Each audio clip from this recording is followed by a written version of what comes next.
On en vient à l'autre titre de cette édition. Dans l'actualité au Mali, le point de presse de l'Union pour la République et la démocratie.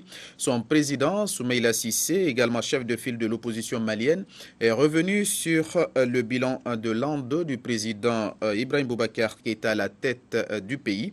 C'était en présence de responsables de partis politiques, des militants et des hommes de médias. Plus de détails dans ce reportage. Qu'est-ce que l'URD retient des 2 ans du président Ibrahim Boubacar Keïta? Quelle est la situation actuelle du pays? Ou encore, la vérité du pouvoir existe-t-il dans son exercice? Voilà entre autres interrogations que l'on peut retenir du grand oral du chef de file de l'opposition malienne devant des centaines de personnes ce samedi. Pour Soumaïla Cissé, 2 ans après, le Mali peine à trouver ses marques avant d'ajouter qu'un seul mot résume le bilan du président Ibeka. Et ce mot est désillusion. Désillusion pour les populations qui vivent depuis en zone occupée, notamment à Kidal. Désillusion par rapport aux attentes des Maliennes et des Maliens de l'intérieur comme ceux de la diaspora. Cette déception est aggravée par de gros scandales relatifs à l'achat de l'avion présidentiel, aux équipements de l'armée, aux engrais relatés, aux marchés surfacturés, aux logements sociaux, à l'insécurité, à l'impunité, à la cherté de la vie, entre autres difficultés que vivent nos populations. L'opposition entend s'assumer et jouer pleinement son rôle à travers la dénonciation des défaillances criardes du système de sécurité dans le pays.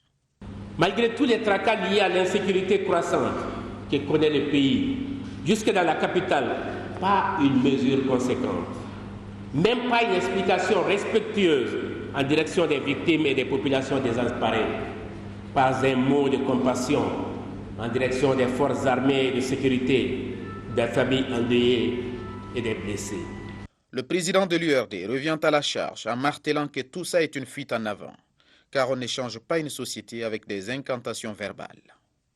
L'URD rappelle au président de la République qu'on ne change pas une société par des mots. On ne change pas une société par des mots. Au regard de l'amateurisme qui caractérise son administration, nous risquons de rater le rendez-vous de l'émergence.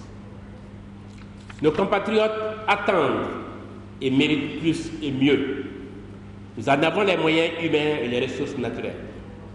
Les pays qui se développent sont ceux dont les dirigeants anticipent et prennent des décisions fermes et appropriées. La projection d'un film d'une trentaine de minutes sur l'an 2 du président Ibrahim Boubacar Keïta, suivi des questions des hommes de médias, ont mis fin à ce point de presse de l'Union pour la République et la démocratie. Soumaïla Cissé, que nous retrouvons justement à l'issue de ce point de presse. Une fois encore, nous sommes interpellés. Une fois encore, nous n'inventons rien et nous nous en tenons uniquement aux faits. Rien qu'aux faits, a-t-il déclaré, c'est quand même... voilà ses propos après la conférence de presse et je vous propose à présent de l'écouter. Il était un devoir pour nous, après 2 ans, la présence du président à la tête de notre pays, de faire un bilan. Je crois que c'est un devoir républicain pour l'opposition d'analyser la situation et de faire rapport quelque part à notre population à travers la presse. Le principal mot, je pense, que nous avons retenu, c'est la désillusion, tout simplement. Parce que le président a été investi avec beaucoup de confiance, beaucoup de soutien au niveau de la communauté internationale. Mais nous avons vu que cette confiance s'étiole malheureusement chaque jour davantage. L'insécurité qui existait a disparu. L'administration qui était présente sur pratiquement l'ensemble du pays et l'armée aussi n'existe plus. Les 2/3 du pays sont restés à l'aventure. Aujourd'hui, l'insécurité est grandissante partout. Ça, c'est un fait que personne ne peut nier. L'année 2014, année de lutte contre la corruption, je crois que je n'ai pas besoin de revenir sur tous les petits détails et tous les mots qui ont jalonné cela. Je crois que ceci est patent. La gabegie, c'est le gaspillage de ressources. Quand on va investir dans des choses inutiles, quand on a des surfacturations de près de 29 milliards annoncées par le vérificateur, ça ne vient pas de nous, je crois qu'il y a vraiment gabegie, la corruption aussi. Donc, et l'économie, elle est atone aujourd'hui, quoi qu'on dise.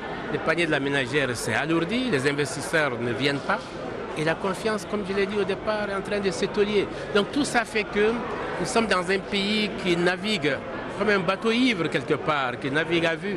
Et je crois que c'est tout ça que nous avons voulu dénoncer pour que les Maliens en soient conscients, que le gouvernement se ressaisisse et que les uns et les autres s'écoutent pour que notre pays avance. Nous avons dit, vous avez des accords. Ces accords ne sont pas des bons accords, mais nous avons pris acte, nous, de l'opposition de ces accords. Et malheureusement, depuis la signature des accords, l'insécurité n'a fait que grandir. Nous avons dit, écoutez tout le monde, discutez avec tout le monde, faisons en sorte que chacun puisse respecter sa signature. Tant que le pays n'est pas en paix, on n'a pas de chance d'avoir un développement économique harmonieux.